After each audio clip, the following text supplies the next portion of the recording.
What's going on, everybody? It is Tuesday night on the East Coast. I'm in Jacksonville, Florida. Jace and Josh are out in Iowa right now. They're joining us tonight from Z Reptiles. And these guys have a lot going on. I don't know if you've seen their Instagram and their social media, but also their snakes and their animals. If you look behind them, it tells you all you need to know. We got a lot to cover tonight. So you guys ready? We're ready. Sir. All right, let me hit the music and we will get this show started. Thank you for being here tonight.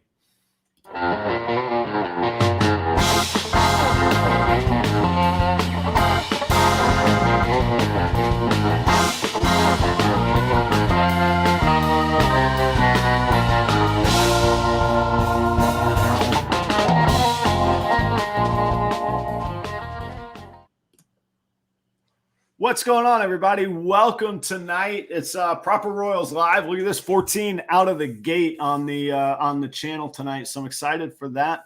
Before we jump in on Gen Z, I've got to say thank you and hello to a couple people, and then we'll make the show all about Gen Z Reptiles tonight.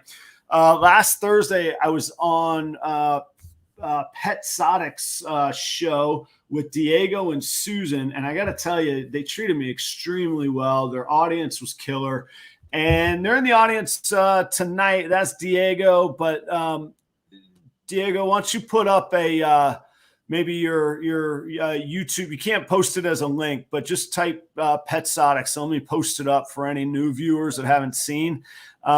Diego was just, like I say, it was great to me. His co-host Susan, who's at SLC Aquatics. I don't know, Susan, if you're watching, but Diego, if you could type her info up as well, and we'll do a screenshot of both of those. You guys were great and really hooked it up for me. They are a largely fish-driven community, but Diego's theme on his show is connecting the fish and reptile communities, and I wasn't really sure what to make of it, but boom, it was great. There was a lot of overlap there and a lot to talk about. So thank you very, very much to Diego at Pet Sotics. That is Pet Sotics. He's right here.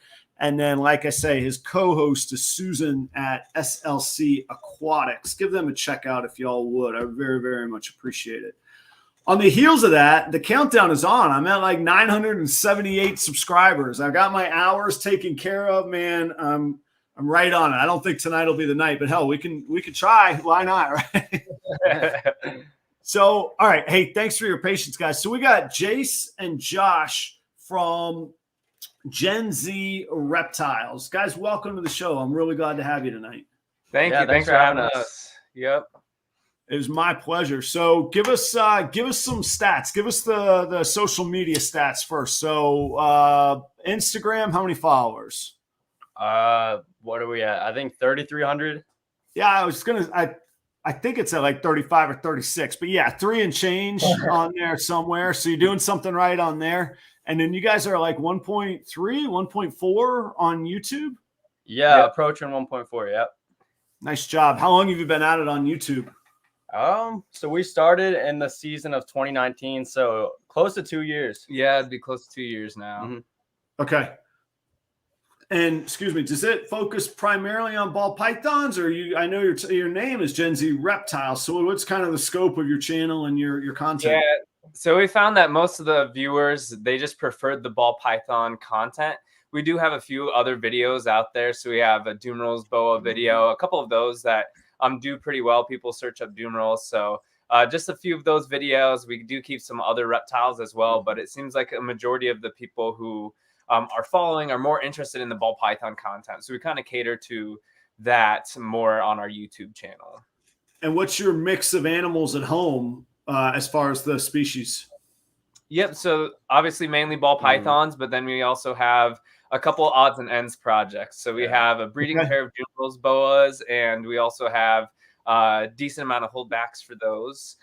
We have a breeding pair of Mexican black king snakes. Yeah. We have one bearded dragon. That was like one of my earlier reptiles. And everybody's got one, right? Oh yeah, I got one. Yeah. And then we got some leopard geckos and crested geckos. Yeah. And then we got a pair of children pythons. Yep, pair of children's pythons. Cool. Okay. Yep. So tell me sorry, let's go back here. And I wouldn't normally bring this up, but just since it's your name and your brand, tell us your age and tell us like how long you've been at this and give us the starting story of the reptiles. Yeah, so I'll start because I was the first one that got into reptiles, and it actually started. My uncle brought home a snake from the parking lot at his work one day. Okay. He's like, gotta come check this out. Actually, one of our other brothers, because our cousins live across the street, he ran to the front door. Like, Jace, you gotta come see this. You gotta come see this. I was like, what's going on? And so we went up and saw it, and the 5-gallon bucket, there's a snake in there. I'm like, that's the coolest thing ever. And so I always wanted was it any like animal. a little garter snake or something? It was a DK's brown snake, and so yeah, it's basically like a garter snake, and that was the first snake that got me into it, and I just couldn't believe how cool it was. Mom and Dad actually let me keep this one. They didn't really like the small animals at that point because we had some failed trials with those. They just smelled too bad, but yeah. So I got this snake, and I just watched it for hours and hours, and then later that year, probably a couple months later, I got a garter snake from the pet store, and that's kind of where it started. So I was 9 years old when that happened. I'm 26 now, so I've been in the reptile hobby for 17 consecutive years. And then Josh jumped in there. He's kind of involved here and there throughout because I had him at my parents' house growing up, and so he was around them. But you want to talk a little bit more? I guess skip forward a bunch of time. Jace is on his way back from college, and then he hits this crazy paradox snake. He's like, yo, this thing's got to be worth like $1,000. It was this 8-ball python. Cinnamon black pastel. Yeah, so I'm like, oh my gosh, $1,000. I need to get into that. So yeah, that's what I said. Not as a Gen Z dude, like working like $1,000. What? Yeah, are you kidding me? Yeah, so Josh, you were how old at that time? I want to say I was 16. I was working a fast food job, just saving up a little bit of money while I was still in high school, and I decided to start investing. Yeah. And how old are you now? Yep, right now I'm 18. You're 18 now. Okay. And so, Jace, are you still in college or you've completed college? No, I completed college back in 2019 is when I came home. So I stayed in my college town for a few months after I graduated to finish out a job I was working there, and then I moved back to my hometown. Gotcha. And did you have your animals with you at college, or were they stay at the house? So it was kind of a mix at first, but then by the end of it, I had them all out there with me. I kind of snuck them into my apartment. Yeah. Okay. Secretly, so at the height, how many snakes did you have in your snuck in college apartment? I don't know the exact count of snakes, but I had reptiles total. I think it was like just shy of 100. Oh wow! Okay. Yeah, so my entire 9-foot by 11-foot room was we just had racks stacked up, everything that you could see. My dad helped me build a bed frame where I could keep a couple big lizards underneath me while I slept. So yeah, just every corner of my room filled. How'd that go with the the extracurricular activities on date night, man? Kind of didn't have that part of my life just because. Okay, all right. Yeah, I could go elsewhere. I got you. I spent most of my time just cleaning snakes. Honestly, I would go to class, go to work, come home, clean snakes. So it was kind of a grind back then. But and were you breeding and selling at that point too already? So that was like super hobby scale, I would say. So I was having clutches of eggs, and I was doing a lot of I would say probably mostly like crested geckos, some leopard geckos at that time, and then I had a few clutches of snakes here and there. I did a couple of shows. I helped one of my buddies in college. He had his own booth at the local reptile expo, so I would go and help him sell, and then he would let me bring some of my animals, put them out on the table back then. Yeah. And so now fast forward to now, where are you at on that spectrum of hobby to business? Is it fully business or full? I mean, where are you at on that? Yeah, we're pretty much fully business at this point. Just like investing a bunch in the equipment and in the snakes. And so I would say early phases of business. We've been technically running as Gen Z for this is our second year. So when we started our YouTube is kind of when we started the Gen Z brand. And So we're still in the early phases of it. A lot of investing. We're back in, and everything that we're making, we're putting back in. Okay. And then some. So I'd say we're definitely still early phases of that. But this is our goal. The long-term vision is to have it be a financially sustainable system.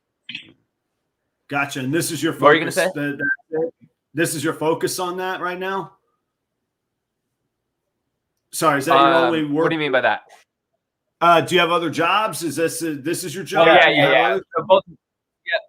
Yeah. So I work full time for the city that I live in. I work as a lab analyst doing water testing, and then Josh. Yeah, I'm full time, commission based phone sales job.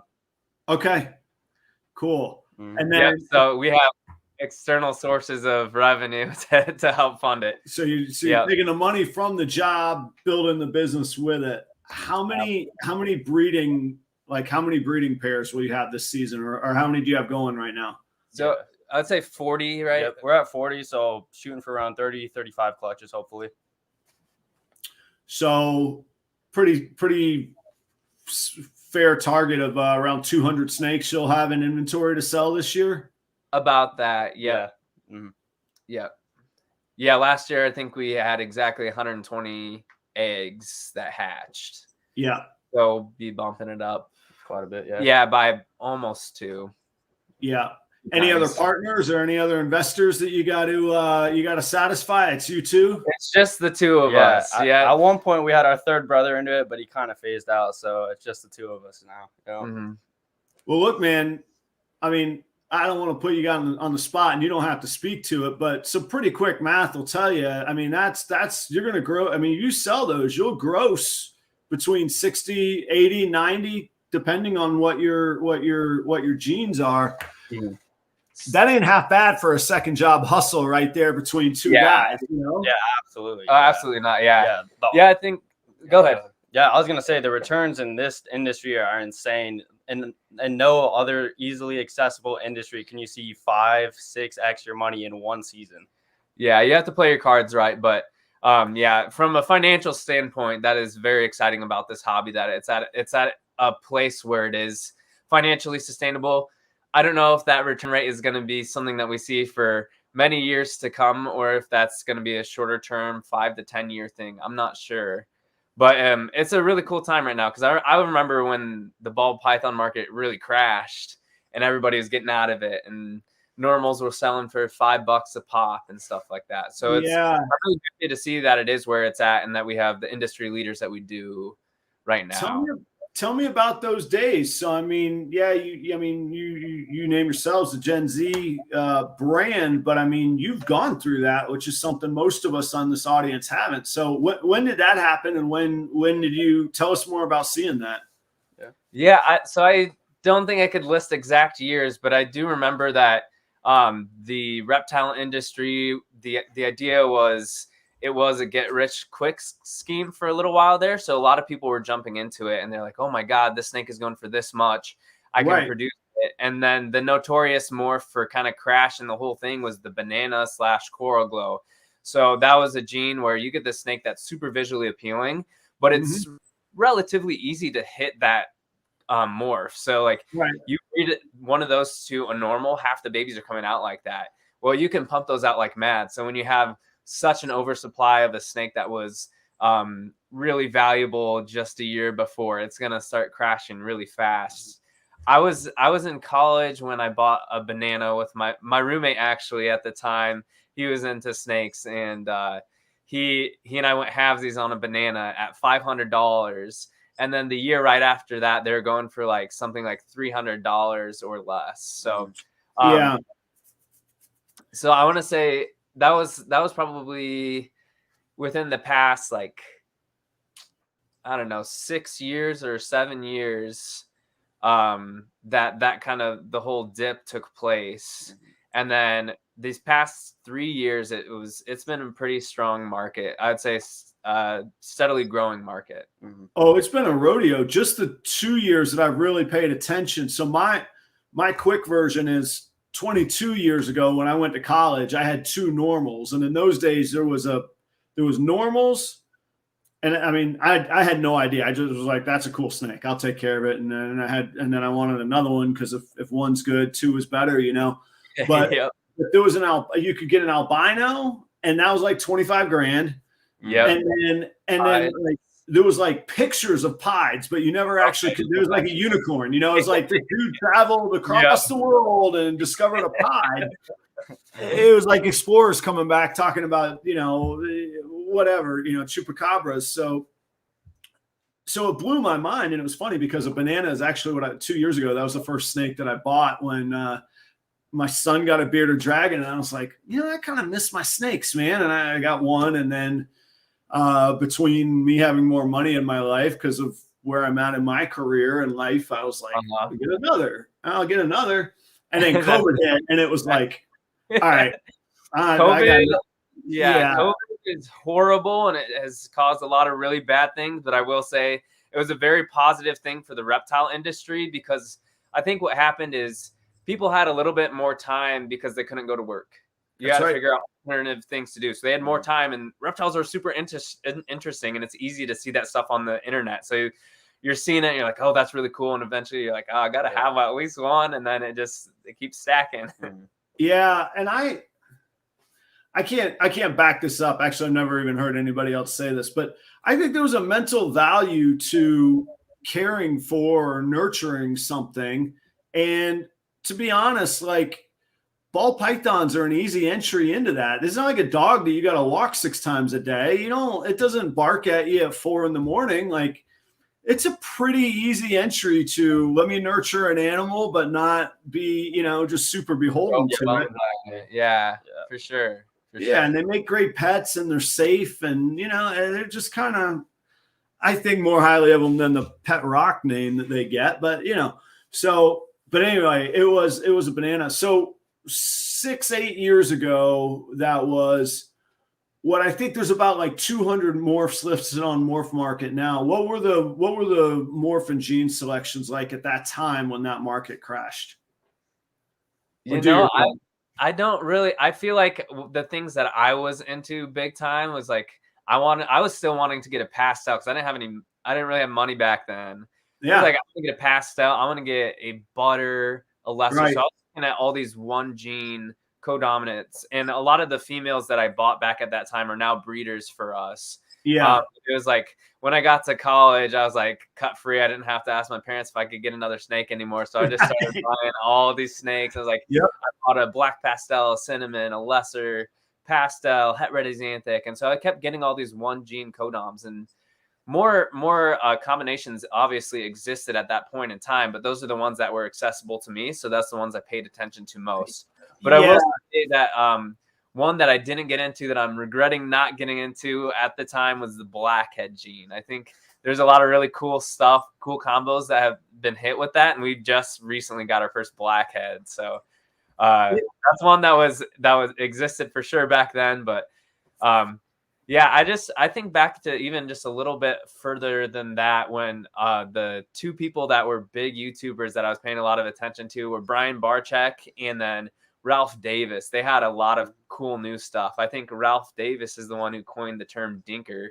So I'm just dinking around with all these different projects. And so for all these really insane looking, well, even some of them weren't so crazy, but then you take 2 blue-eyed leucistic complex animals and you get a white snake. That's crazy, you know? So at the time, it's like mind-blowing. That was the second or the third snake I bought. I can't remember now, but it was in the first 3 because I still had tanks. I was like, no, I want these beautiful tanks everywhere. And I was like, 3 tanks was enough for me to be like, okay, I'm a tub guy. We're done with tanks, man.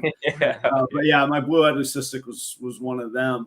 And so Ralph Davis, it's not a name that you hear now. Tell us the story with Ralph Davis.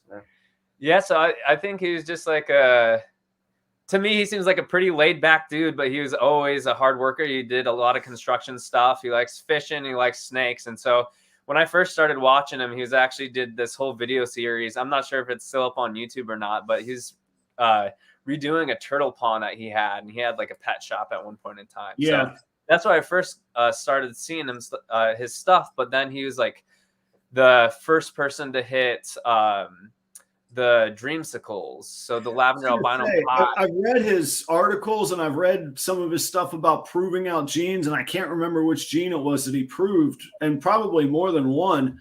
But yeah. But I mostly mean it like, you know, we think of, you know, if you ask anybody in the audience, what are the 4 names? You know, you're going to say Billy, Justin, Brian Bartek, Miguel. Maybe there's a couple people, if we're lucky, others. But I mean, that's pretty much the kings. Yeah. But you're right. That guy, Ralph Davis, his name comes up in like super respected historical conversation. Yeah. He's kind of like a legend, like a urban legend almost. He's right. I don't know him personally, but he did a lot of work with uncovering a lot of the genes early on. He imported a lot of really neat stuff, and he has a blog. It's from years and years ago that's online, and he kind of just talks about the new genes that were in. He was kind of tracking them, and and so some of the stuff that he was posting, not all of the genes proved out, but he had all that stuff going on, and I think it's super cool to look back at that stuff. Yeah. It's horrible to say. Is he alive? He's still, I mean, yeah, okay. And is he still in the hobby or not? He still breeds ball pythons, but he doesn't really do the social media stuff. He has like YouTube videos like fishing and stuff. So I think he's just chilling and he's relaxing, enjoying his time. Yeah, he definitely breeds still, but everything that he breeds is already sold before it's hatched, just because people know he has high quality stuff. Yeah, he doesn't have to do the grind and to move his product. Yeah. Yep, and then he's doing some construction stuff now. He does a lot of really good handiwork. So I added him on Facebook years ago. Yeah. And during the King Snake and Fauna. Yeah. Well, and so what I was going to ask about, and I, you know, who knows, and there's probably not a concise answer, but I wonder if that crash in the market was simply, like you say, flooding the market when there wasn't a whole lot of selection. And then I think about what's different now, because in those days you must have had the shows. You had like the news post, like the like a forum post, and then probably like the magazines that you could mail it. Like that's what I was doing with baseball cards when I was a kid. I would be like, okay, oh, that's available. I'm going to send them a check, and I hope that the card is still there. And then I hope, you know, in 6 weeks, a baseball card would show up, you know? And it just seems like there was a whole lot of fewer players that controlled the market so much more. Whereas now there's Morph Market, there's Instagram, there's YouTube, where there are true marketplaces. Like those might have existed, but to sell your product in those places is a new thing, I think.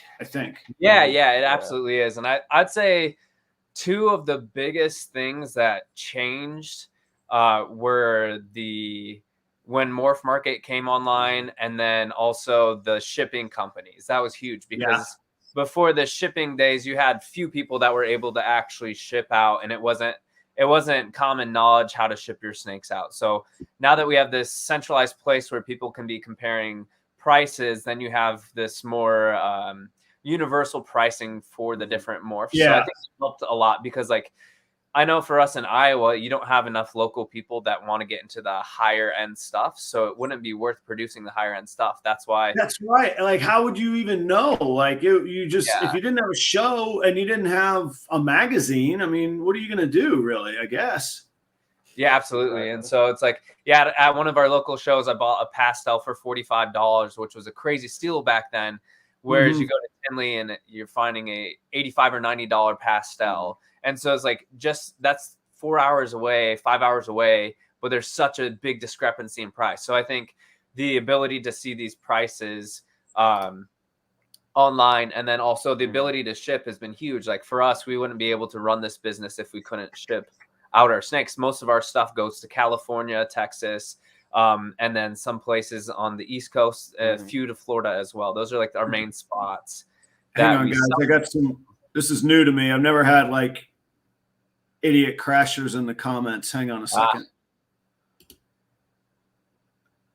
All right. Got that taken care of? All right. Yeah, no. Oh. But yeah, I'd say those are probably the 2 main things. What do you think? Yeah, centralized marketplace and a good way to ship them. Yep. Let's see. I'm clearly not a Nazi clan member here. I gotta get rid of this guy here. There we go.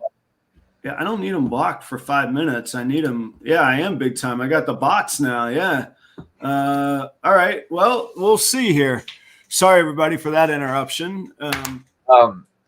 Did you ever spend time on like the king snake classified or fauna ads, or not really? I've seen them, but no, I never spent time on them. I certainly never bought on them. And I mean, that's like, so I got two kind of experiences that are close though. So before and during, but before ball pythons, and I'm looking like you guys can see them, there's piles of guitars. I've got snakes, I've got guitars, and then I have my family. Yeah. And so my guitars, when you were talking about, hey, you got to go to college and you were working and finally you could just buy whatever snakes you wanted.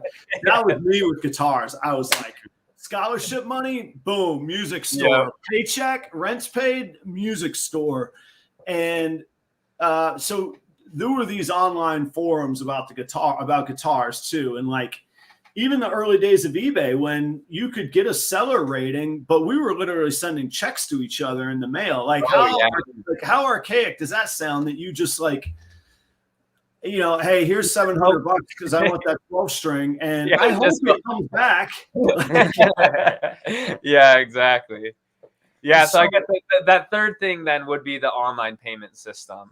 That's been huge as well, because if you're just sending forth, you have that delayed time, and then also you don't know if you're getting scammed or if it's going to go through. Now we have PayPal protection or Square. All these different platforms have their own protections. Yeah, and it's really, that actually is a huge, like, way beyond snakes or just buying hobby stuff. That's a really big equalizer for society and economics. Like the unbanked problem that really is now being, I wouldn't say solved, but it's getting better and better through those things that you're talking about, is like I say, is a really great social equalizer for access to goods. I mean, there was no way, I didn't have a credit card in college. So, I mean, I had my checkbook, but if somebody, but I didn't get the buyer protection. You get ripped off if you're poor and you don't have good credit because you don't have any protection, you know? Yeah, for sure. So we are so reliant on FedEx, mustn't badmouth them, even though the snakes sometimes make it late. Yeah, no, I totally agree with that. Our industry wouldn't be what it is right now without FedEx.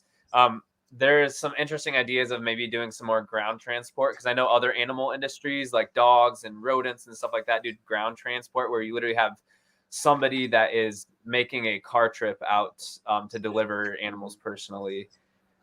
So that's interesting thing that I think the industry might need to tap into soon, especially with those really expensive snakes. There's some ball pythons selling for $20,000 or even higher. So it's like you need a different kind of shipping system. But yeah, FedEx has just been huge deal. Let me ask you this. At what price point do you just go, all right, at that point, I'm just going to hop on. I'm just going to drive. I'm going to go rent a car and go. Like, I don't know what the number is for me, but I'm not. Sorry, my light is screwed up behind me. But like you say, at 20 grand. Put it this way: if I buy a 20 grand guitar, it ain't being shipped. I'm going. No doubt. Yeah, so we haven't really encountered that yet, but I think once we get to that point, it'll probably be like, well, I don't know, $20,000 snake for sure.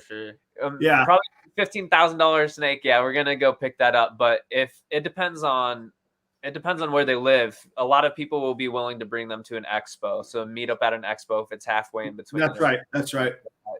Yeah, well, the cool part too is if it's a well-known breeder too, that's an easy way to get a connection with them as well. Go and pick it up right at their facility, check them out. Hell yeah, absolutely. I just did that with Steve Casino with Steve's Morphs. He was, it happened to be that I was in the neighborhood, but he was like, yeah, come by the house. Now he had some personal stuff going on that day that actually I'm amazed he even connected with me at all that day, but he didn't get to show me around. But there's all these places, like you say, you snuck 100 animals in your college, apartment. Like these things are going on all around us, man. It's pretty cool to see. It is. Yeah. So so we talked about the past. What do you see? Yeah. Phil actually nailed it. Phil, and even better, road trip excuse. And the only thing better than a road trip excuse is a road trip that you can claim as an expense, which I highly recommend people do when they get their business going, is let the CPA tell you what you can't claim. Otherwise, bring everything that you can and let the CPA call your shots, man. Absolutely. So where do you see where the industry's been? What do you see for the future? And actually, I ask people that a lot, but you brought up a point, like, what concerns do you have for the future? You saw a market crash. We'll talk about that some. Yeah, you want to talk about? Yeah, I'll talk. I can start talking about that. And I think Josh has some cool insights too. But so for me, it's like that was a really good learning experience. At some point in time, when you're first learning stuff, you have to make mistakes. The only way that you're going to grow and be the best that you can and be able to anticipate future mistakes is by making mistakes. So my point of view of that big crash was that we were in the super baby phases and we needed some sort of a equalizer, some sort of a check to make sure that we're on the right trajectory. So that happened. It wasn't sustainable. It wasn't working, but people still liked the reptiles. So we had new players come in and take the lead. And now we've got guys that are at the top of like Ozzy Boyd's. He has a really cool perspective on how to make the ball python industry sustainable. And Josh, do you want to? Yeah, his perspective essentially with like keeping it sustainable for breeders, especially just getting those stacked recessive morphs. Those are going to be the ones that are going to hold the value long term. Whereas the lower end stuff, those are all going to start balancing out at the bottom of the market. So that's honestly like, I don't know where we see the future of it going, but. So concerns that I have for the future, I don't have any like specific concerns, to be completely honest.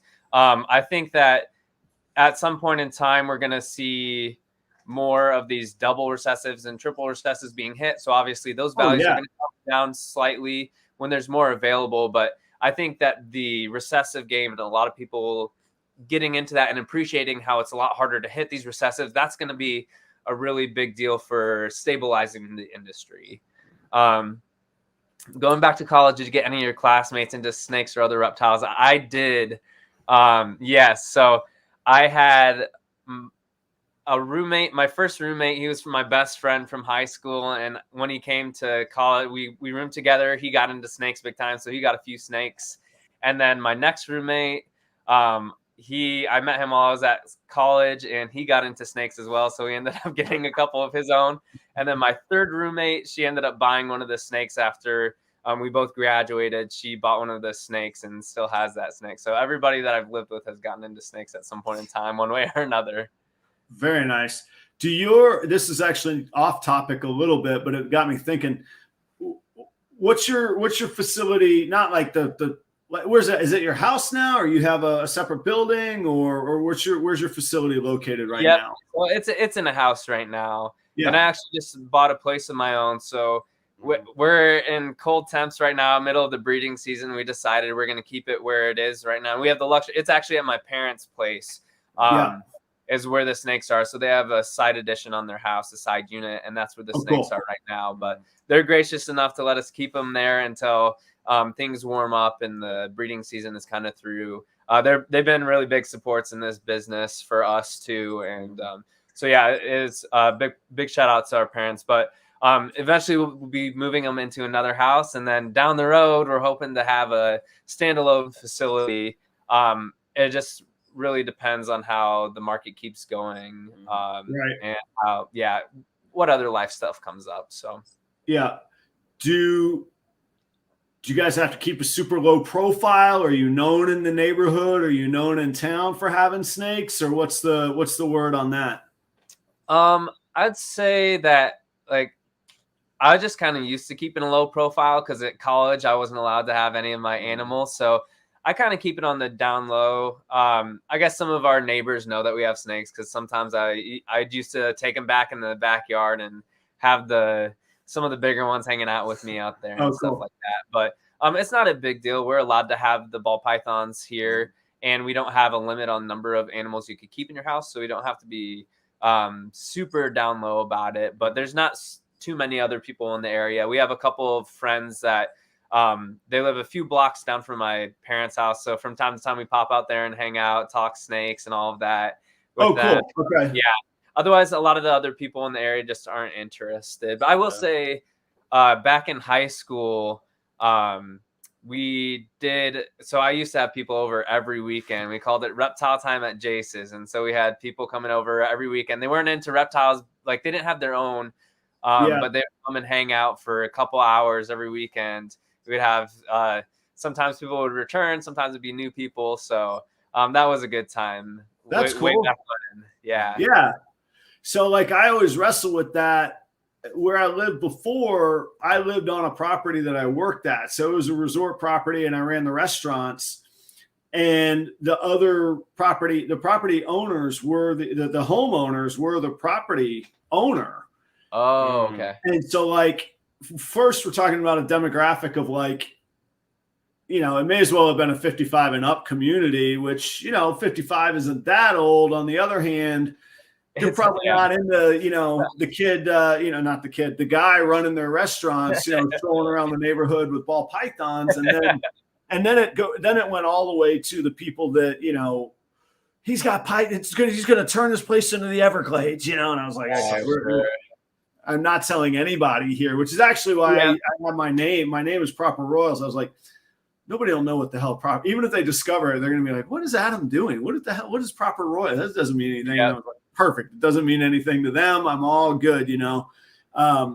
Yeah, we don't really have that issue up here in Iowa. It gets too cold in the winter for any exotics to survive. Reptiles, anyway. So we don't have that. That's where I was in the mountains. There was no snake that was viable. Where I mean, we had copperheads up there, but they naturally can live there. You're not gonna have a python living out in the woods here, you know. So, and even actually here in Jacksonville, they're not viable. Matter of fact, we got to freeze tonight. I got to watch my temps in here tonight, but.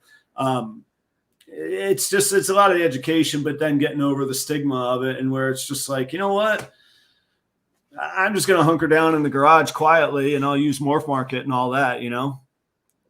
Yeah. Leviathan Snake said, love your Wookiee stuff you guys put out this year, Gen Z. Awesome snakes. Thank you very much. Wookiee's one of our favorites. We appreciate that. Talk about some of your favorite genes and your projects you got going. We haven't even gotten to your snakes yet. So what do you got going on? Yeah, we honestly probably our favorite project right now is we're going like Wookiee Pie project. We're going Desert Ghost. Those are probably our main two. We got some puzzle. Yeah, so we're the one that I think both Josh and I are most excited about that we're making the double hets for is going to be the Axanthic Desert Ghost project. If anybody on here watches our channel regularly, we bring it up quite a bit, and so. It's just because we're so excited about it. We've seen some of the really neat combos that have been hit, and we know there's a lot of potential out there for that. Yeah.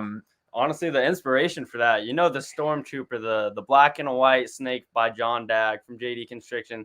That's honestly the inspiration for that project, because that's as close as you're going to get genetically to producing a black and white snake. I think Adam froze on us, or maybe we froze on him. Maybe we froze.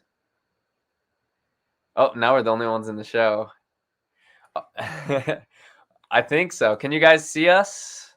Hopefully. Or are we out of the show? Axanthic DG Firefire? Yes, indeed. I think we're still connected. Anybody in the comments? Hopefully. We are. Yep. Okay, we're good. So Gen Z. All right, guys. I guess we're first taking Gen Z over. Reptiles live stream here. We're taking supporting over. Adam. Well, I'm not sure. Maybe we'll see if we can get. I'm sure he's trying. He'll figure it out. Yeah. Anyways, I don't know. We can do like some Q&A or something while we're waiting. You're still on. We're still on. Okay. Good to hear. Good to hear. Let's look at some of these comments while we wait for Adam to get back on. Oh, mixed feelings on the DG. Interesting. I wonder why that is. Gen Z takeover. Yeah, let's see. Okay. Sounds good. Gen Z has a great collection. Thank you, Patrick. Let's see. I'm trying to think. Anybody in the comments have any questions? Any topics? Anything you want to know? Let's see. DG is a super must-have, so we have some conflicting opinions in the comments. Yeah, I agree. DG is a super must-have. Oh yeah, Yeah, we'll Yeah. be hitting up Arlington and Tinley coming up. So if you see us there, definitely say what's up. Yeah, we're excited. We are excited. So definitely, you can message us on Instagram or anything like that. Y'all have a video coming tomorrow. What is today? It's Tuesday.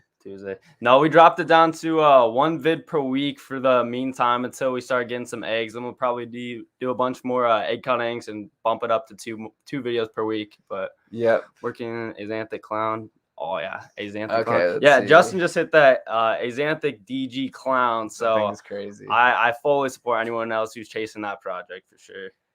When will you guys have doom rolls available again? Honestly, it's hard to predict those. The past 2 years we've had them like late summer, so we're hoping that we'll have another litter of those late summer. Yeah, doom rolls just sell like crazy. Like we had them posted, and in one day, one guy bought 4 of them at a time. They just fly off the shelf. Has anyone seen DG in lavender? I think Will from RCR hit it. I think he was having troubles coming out for sure and saying that it was, but as it aged, he could tell a lot better. So I would go check him out and see. Where's the merch, Gen Z?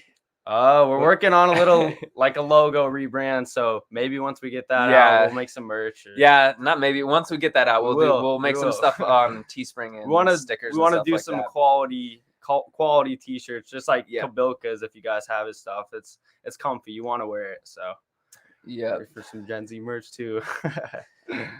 Let's see. Somebody said most anticipated project. What would you say? Ooh, it's a tough one. Yeah, I don't know. Honestly, probably the Wookiee Pied. That's the one that we're like really in the front edge of the race for. I don't think anybody's actually hit the visual yet, or if they have, we're not aware of it. So that's the one thing that we're really chomping at the bit to see what that looks like. And even if we're not the first, we're excited to see whatever happens with it. And we have the ingredients to make the super. So hey, Adam just texted us and he is working on reconnecting. So that's okay. I think Adam went to watch Gerson's show. Tricks for non-responsive female to pairing. That's a tough one. That's one actually that we've been having some issues with at this breeding season actually. So we're still messing around with that. But one thing we've tried is you put shed in from a different male. With your male, sometimes you put a couple males in there and you watch closely to make sure. If you're going to go with that route, it's risky business, but he's back. He's back. Welcome back. So to finish up that answer, I'd say you got to try a couple of things, but introduce a couple, maybe introduce another male, or sometimes I've even heard of people putting their female with another female, and sometimes that just gets the juices flowing. That's probably a weird place for Adam to jump Hey, into look, that. man, all I know is that I was here and then I wasn't, and then I came back and the show's still going and there's It's 6 still more going. viewers. So, hey, We I'm did just something along for the good, I ride at think. this point. Yeah. Yeah, we just ran to the comments and we're answering questions. So I honestly don't remember what topic we were on. We were talking about some of your favorite genes and your favorite projects that you're working on right now. Yeah. We had just gotten on the Wookiee content. The Wookiee content. Okay, so I think the one thing Josh said after the Wookiee was the Desert Ghost Axanthic. Yeah. And he's saying what inspired that was actually the Stormtrooper. So do you know what the Stormtrooper ball python is? Yeah, so that's a pretty famous snake, and we actually live not too far from that snake. He's cool. John Dagg's from he's actually originally from our hometown, and he moved just about 15 minutes out. So that's cool to be in close proximity. But he's a really neat guy, and he has awesome snakes. And what's that? Have you seen it recently? Not recently, a couple years back. I was just saying, how's it holding up with the colors and all that now versus when it was smaller? So when it was a baby, it was like the cleanest snake you've ever seen. Right. And as it aged, it actually got there's a lot of this dark that came out of nowhere. So there's maybe an increasing melanin gene or something like that. But regardless, the blacks are still jet black. The whites are still super white. So the snake looks awesome regardless. And it's well, yeah. I think he's pairing it up. Yeah, he's pairing it up. I think he has been for the last couple of years, but hopefully gets a clutch soon. So figure out what's going on with that. Yeah. So so I'm kind of a nut for recessives. I have short of building another building, which I'm not going to. I have a little different take on the business side of things as far as how and when I invest money. And I'm more of, I need to generate flow before I'm going to put much more in it at this point. And I'm happy with it. I like the flow that I'm on. I like the pace that I'm on. I'm okay with that. So I have a pretty limited space at the moment. And you give me hope, because I think you said your apartment was like 11 by 9 room. My snake room is 12 by 8. And I only got 27 in there. So I got another 73 to go by your math, which is far more than I need. So I'm good. I will say a lot of them were younger at that point in time. So I don't know if I could have fit as many adults. But yeah, you can definitely pack a decent amount into a space like that. But I think I've got... I honestly, I bet I'm only at about 30%. So I bet I could get 80 operationally. Yeah. Oh, yeah. Sure. And then, where I'm at is I'm in a 20 by 20 garage, and this is my office here. My music rehearsal space is there. And then everything on the other side of the camera is a snake room. And then, but my sink, my storage, my cleaning area is outside of the heated 12 by 8. So 12 by 8 only has to be heated. The rest of it can come out. And I think if I time most of the hatchlings will time themselves right. Where this room, I don't think they need to be in the heated room. They'll need heat strip if they, for the thermoregulation. But I think I could keep my hatchlings out here where I have tons more snakes, So Phil says my room isn't huge. We find oh yeah, that's right. So my collection focuses on recessives. So like I bet I don't even have them counted up. I bet my dominant genes, I bet I have maybe 5, 6 maybe. But I bet I had, but all 27 of my snakes are either visual or het for recessive. Yeah, that's a really good place to be. Yeah. Yeah, I want to get to a place where I'm not producing any more possible hets. I know I'll always have to produce hets, but I want to be able to say that I want to get rid of the possible or the 50 and 66%. Just from a business standpoint and a time standpoint. Absolutely. Yeah. What are some of your favorite recessives? Right. It kind of goes with what I'm breeding at the moment, and what, so the most that I have of in my collection by a little bit of luck is just happenstance is clown.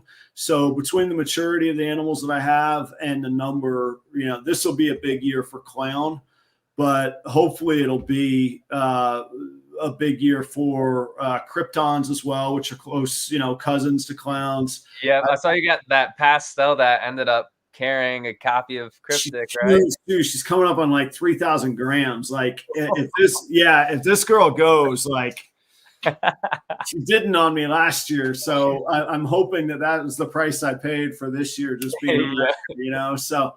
I got that one going, and then my pied projects are going, hopefully pretty well this year. But I've got some hets that one I haven't proved out. The other one, you never know. I'm doing a visual to het, so hopefully I'm getting 50%, but maybe I get all hets that I've got to live through another season of. The tough thing too is the odds game. You never know for sure. There's like a general mathematics equation you can go through with the genetics, but we hit a clutch from a pied to a het pied that had all 7 pieds. 7 out of 7 eggs was pieds.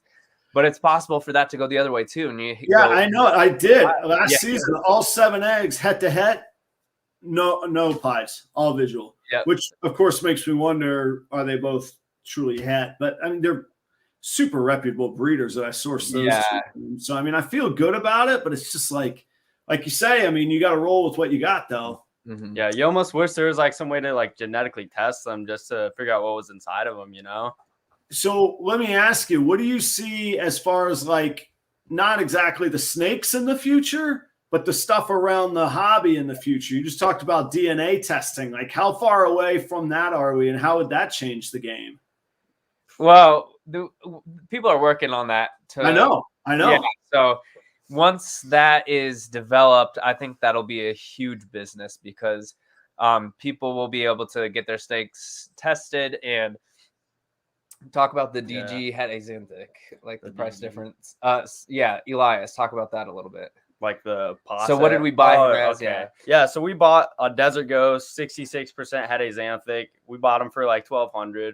But just for the fact that he proved out his het, his value is 5,000 to 6,000. So just 6x. Yeah. And if you can pay a couple hundred for genetic testing, from a seller standpoint, you can be charging a lot more. And to be completely honest, I don't know if it'll even cost that, but maybe if they put all that time into research, then they'll be able to charge that, and people will still pay it because then the value of your snake could go way up. I don't know how fast that trajectory moves. As many people with snakes as there are, that's the same. I don't know if it's the same. I feel like it's a similar science to medical testing, allergy testing, and all of that. And as much as I want genetic testing for snakes, which would be great, like you say, you wouldn't have possibles anymore. Either it is or it isn't. And like you say, if it's, instead of pastel, het ghost, well, maybe it's exciting, maybe it's not, maybe that's not worth paying for. But there are genes that are worth paying for. I don't know that can float the overhead of the research, but like you say, there are people working on it. Yeah, we have a friend in town who sent some stuff in, and apparently with the yellow belly, there are 2 different lines of yellow belly that they've seen where they come in slightly different places on. I don't know exactly how it's explained. It was explained to him, but basically there's within the same allele, they come in slightly different places on the genetic code. So it's like they've found that out, and it's, I don't know, to me, it's kind of like with dog breeds, you can send a swab of your dog's saliva in and get a genetic test of that. So I think it's definitely a feasible possibility, but that's right. You know what? That's a good counter argument to my point about medicine and allergens. You're right. Yeah. You could do that with your dog. It's not that different once the information's collected and mapped. I don't know what that takes to collect and map. Yeah, you're right about that. Yeah. Let's see.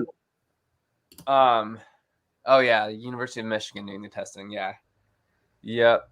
But at the same token, though, it will take a lot of time to map all these different genes, and I don't know how many people are actually submitting their snakes sheds to that program and stuff like that. So if there's not a big enough sample size, then it will take a long time to develop that. Yeah, and that assumes legitimacy in the sample size. You got to have a big enough sample size to allow for erroneous submissions that the outliers that they've got to throw out and go, all right, let's back up and move this again. For those of y'all watching on the comments, Steven at Leviathan Snakes is outlining that process that you can reach if you do want to participate. And actually, this is the one here I'm going to put on here. These are the people working on it. And I actually did see an episode with on mutation creation with this doctor, if I'm not mistaken. I believe it was her. That you could probably look up as well if anybody's interested in checking that out. Steven, thank you for typing that stuff up, man. Co-hosting when you're not even on the show. This is what I'm talking. This is producer work in your future there. So another thing kind of down that same vein of what's surrounding the hobby is something I know you've brought up in the past, is like the NFT and cryptocurrency. I think that's going to hold a place within this hobby. And I think so. Keep going. You're the first person ever, anybody else that's gone, yeah, you get it. And I'm like, finally, yes, it is true. It is going to happen. Talk more. Josh is actually the one who put me on. So honestly, I've just been listening to a bunch of Gary Vee podcasts, and he's been slamming that concept all the way around. But like utility NFTs, providing like a non-fungible token, providing value past you buying it, that's amazing. Just like, I think, didn't you release one where someone's going to be able to get dinner with you at Daytona? Like, I think that's super cool. All of mine are not about the art is nothing but the vessel. It is what comes with it. Yeah. So for the audience that are like, okay, now they're just talking about some weirdo new stuff. Let me give you a brief thing, and you guys talk me through it because this is cool. So an NFT is a digital expression. It's usually formed in the form of art, but it could be music. It could be lines of code. But what happens is that it's publicly and transparency encoded in what's called the blockchain, and it cannot be reproduced. That's the non-fungible. That's the NF and NFT. And T is token. Token's anything. So you could produce these things, but if you can digitally code or encode what it is in its visual part, you can digitally encode contracts. You could digitally encode the owner of this is entitled to this. So shares of ownership. I could see a collective, hell, of guys my age, but of guys your age going, we ain't got 10 grand to put up. All right, let's make a series of NFTs where we encode a contract and we're all fractional owners. And this is how we're going to divvy up the income as time goes on. And you could start a business right there on your NFT with an NFT. Mm-hmm. But the cool thing too, unlike a typical contract, you could sell your NFT and whoever buys it suddenly has the access. Yep. Yeah, it translates with it. Yep. So that stuff is neat. But let me run some other thoughts by you for other people that are like, yeah, that's neat, but I don't. That's just marketing for the sake of marketing. You could do, because I think that we would probably agree that the patterns on snakes are as unique as fingerprints. Mm-hmm. You can make an NFT of the image of the snake if it had great provenance. If one day down the line, Proper Royal snakes are worth more like Justin's snakes are right now. I can't believe Justin doesn't offer an NFT program with the snakes that he sells. Mark my words, I bet it's coming down the pipeline from Will Banks. Oh, Will I bet. has a huge Bitcoin on his homepage now. And I wish I could show you the screen. The buyer, the handle name of the buyer that bought their wallet handle is Will Banks that bought my NFT. And I'm like, I can't get him to reply to me. I'm like, do you own this or not? Like, you buy this, then I see a Bitcoin logo pop up on your website. It really makes you wonder. Yeah, I'm like, that is the case. That's really cool. But yeah, there's only so many Will Banks out there, and that want to be into ball pythons. So. The ball python project says, and I mean this seriously, I'm going to give him a hard time or her a hard time, just as they are. Don't steal my idea. That's the other thing. NFTs, it's not necessarily about the proprietary nature of it. It's who brings it to the market, and you're still just investing in the person that's creating the NFT. So I could promise you the world, if I don't survive to make it, that's Matt at Ball Python Project. If I don't, if my business doesn't survive to make it, then of course it's no good. It's just another pump and dump stock. I get it. Yeah. But I love the idea of certificates of authenticity through NFT, proving provenance on a, I just bought a pair of triple hets.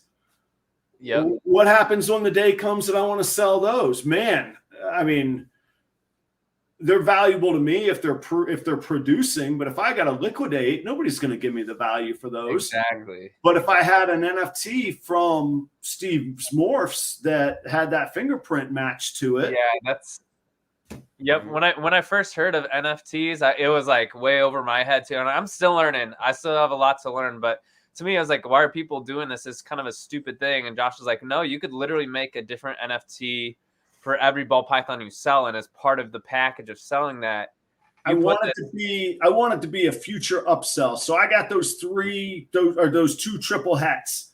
Let's say I'm producing double visuals in a handful of years. If you're going to pay $4,000 for a snake, why not pay $300 for an NFT to verify it that you could sell it in the future? Exactly. Yep. Absolutely. I mean, that sounds good to me. I don't know, yeah. Oh, yeah. Ball Python Project noted it too.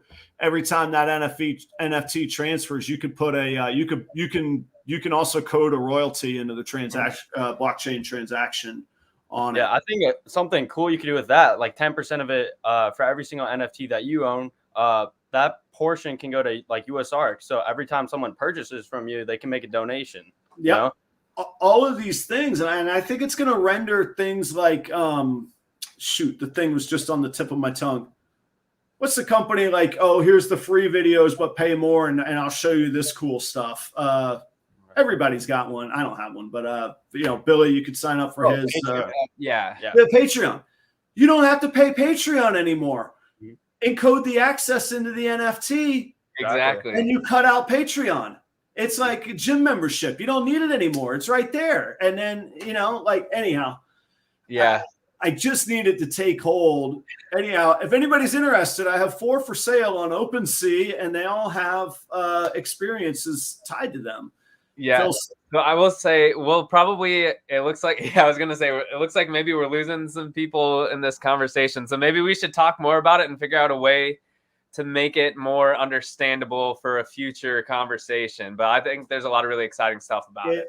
It comes down to the faith in the system. This was the same can you imagine when the stock market opened and or the commodities exchange in Iowa for corn? I could be a partial owner in corn. The hell are you talking about? Who's going to trust that? Yeah. Yeah, it's that trade exists today. The stock markets and like, if you think about it, oh, I own X in my portfolio. That's all nebulous. That's all trust based. So anyway, if anybody's interested, I'm obviously passionate about it. I know I'm not alone. Seeing Wilbanks accepting things, and like I said, I swear I'm not just bragging to say it because I never met the guy. It doesn't matter. But he bought mine. This is a guy with that much volume and ability to shape the market. We're gonna see more of this. So for sure.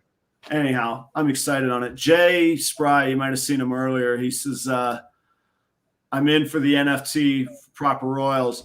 Jay is a work and business colleague 15 years back.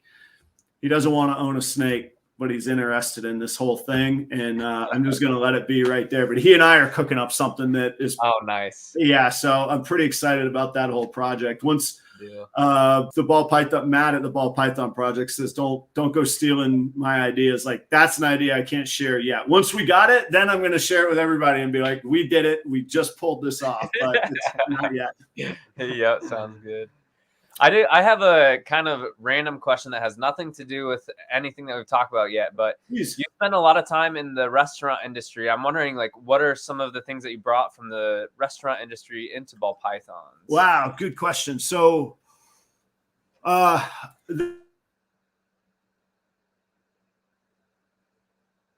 we stumped him. We stumped him. He needs more time to think. I don't know if we're paused or maybe we'll have somebody. Dad, are you watching? Can you text me if we're still on? Or somebody in the comments? The freezer. The freezer. Yeah. Cleaning the freezer. So we must be live still. Yeah. He serves up a mean right. You guys are good. Okay, we're good. News. He's paused. Okay. So I guess we will take over the chats again. Throw some questions up in the chats while we wait, and hopefully no, his video's freezing. Yeah, we don't see him at all. Okay, it's the Gen Z show again, part 2. Okay. All right, part 2, where we're at. All right, anybody have questions in the comment section? Dad says we're on. Okay. Frozen Adam. You guys are on, but he froze up. All right, thank we you. Stumped him. All right, what project are you guys excited working on this year? We kind of already brought that up, the Wookiee pied stuff, and then we got a lot of double het DJ Xanthic babies that we should be hatching this year. Granted, everything goes. Another one we haven't talked about is we're shooting for campfires. So if you don't know what that is, it's actually not crazy if you think about the genes individually, but in combo, they make this really beautiful snake, and it is a cinnamon enchi calico, or you can achieve that similar look with the black pastel, enchi, sugar, any combination therein. Okay, we got a lot of questions. Pastel, yay or nay? Yeah, in the right combo, I think DG Pasto as a must-have. Pasto Clown maybe on the other hand rounds it out. I don't know. There's different iterations of the pastel gene too. You get some, just like with Xanthic, you get some that the line holds super well and some that it doesn't. The thoughts on Spider in our collection. We do have Spider in our collection. It's not the gene that we're focusing on, but it just happened to be in some of the combos that we were really interested in and some niche projects that we couldn't really pass up on. So That's our view. Nothing against spider. We understand there's complications with it, and a lot of people have strong opinions on the spider gene. We're more or less neutral on the gene itself, so long as it's not impacting the as long as there's not super severe neurological stuff going on. Thoughts on GHI Mystic? Honestly, GHI anything. I'm a big fanboy of GHI. GHI blue-eyed leucistic complex. Perfect. Yeah. And honestly, there's just so many GHI combos that really catch your eye, especially if you're into the dark side of the ball python genetics. I'm going for some banana freeway pinstripes. I hope that'll be. I've seen banana freeway is nuts. The orange glow on it with the yellow striping, it's ridiculous. Throw pinstripe, I think it'd be good. Welcome back. Oh, welcome back. Apologies, everybody. I think it's cool we don't have it. I don't know what's going on with my internet. I don't think my show would be successful if it was like this every week. So I appreciate everybody's patience, and you guys are killing it. Thank you for the support, keeping it together. Not a problem. You were about to start. We thought we stumped you because we asked, "What did you bring from the restaurant industry into snakes?" No. So the easiest one is cleaning. I know that restaurants have plenty of different stereotypes and reputations, but I always told my team, other than doctors, we're really the only ones that are allowed to give people something to put into their own body, and you better care and you better respect that, and you better treat everybody like it's your mother or somebody very, very special to you. So that's always the way I approached it, and then just the general cleanliness from our hands, from the way that our work areas and that sort of thing. So we're dealing in ball pythons, we're dealing with live animals. They're susceptible to things just the way that we are. So I put a lot of thought into that. I have kind of my own opinions on spot cleaning and substrate versus sort of a minimal approach from a bacterial standpoint. But that's the quickest one. And then from an efficiency and work layout area, I've just recently put out a video on this huge sink that I got. I'm pointing at it because I still love it. I'm in love with it. It's a big industrial. That's so nice. Yeah, and every ball python is like, I got to get one now. We got to have a sink, So yeah, I love the sink. I love stainless steel. From the cleanliness standpoint of it, dirt can't hide in a well-lit area. So, even though I have this dim kind of setup right now for the studio, I have just bright white LED lights that almost on the blue end of the spectrum. I mean, it's got a lab appearance to a lot of it. So I love that. And then the parts that you don't see are the non-operational parts that translate over are the restaurant margins are tiny. On the best I ever did, and this is when I was working for the PGA Tour, the best we ever cleared was about 9% a year. 9%. So 9 pennies on every dollar that came in, we kept. So you have to be incredibly tight on labor, on efficiency, on what you buy and when you buy it, and what you don't buy and what you hold back, and that kind of thing. So I try and apply that and that discipline, which, it is still a hobby for me, although I treat it a lot like a business. But there's a few splurges where you're like, I just want it, I'm just going to buy it kind of thing. But by and large, I do that. And then all the years of reading spreadsheets of profit and loss statements, I set up my own expenses and income that way. So I love metrics. I track average sales price, where people are coming from. By the way, there's 30 people here. Would you guys tell me where I'm talking to the audience. Tell me, if we haven't met before, tell me how you found this channel. Did you come from Instagram? Did you come from Gen Z's page? Did you come from my Facebook Proper Royals? Was it the algorithm? Did they just match us in the, in the celestial way? Cook's from Toronto. That's cool too. Yeah, you could tell me geographically where you come from as well. Cook's, my mother was born in Guelph, man. So I think I love Toronto. I'm family lines from not very far away from there. So that's the restaurant. Yes, you do have the restaurant stuff. Okay, yeah, the restaurant. Sorry, I was answering one of the questions in the comments. It says, do you have what was the question? genetics? Any snakes carrying genetics? Yes, Tim, we do. The one other piece of the restaurant that's really important is, and I think this is true in any retail setting, anywhere that there's inventory, that inventory management system and tax system, once you get into the CPA world and taxes and expenses, you got to know how to manage your inventory from a financial standpoint and what that means. And that's doesn't matter if you're selling shirts at Walmart or food in a restaurant of mine or managing snakes inventory. So that I didn't even know that would translate. That I went to the CPA. She's like, well, we have to set up an inventory for you. I was like, oh, all right.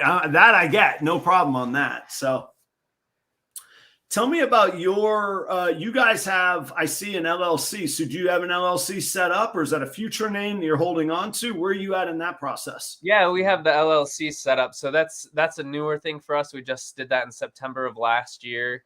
And we just,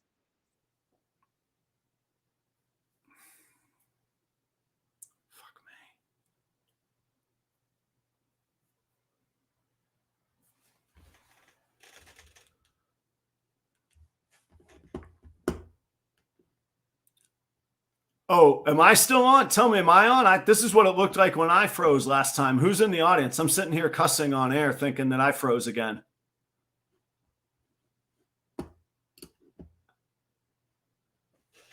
Is it me that froze or is it them?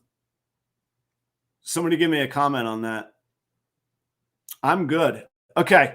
Well, my apologies for any words that just slipped out of my mouth. I thought that was me that froze again, because this is what it looked like last time. So let me keep them on. Hopefully they'll be back in just a second, and I'll fill in some space with some stuff that I've got going on.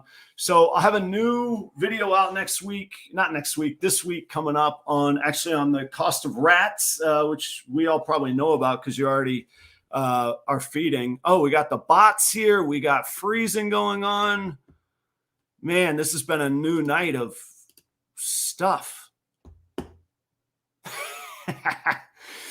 So we'll do a deep dive on rats because I got some ideas on how to improve the cost of rats or your rodents in general. We'll talk about that.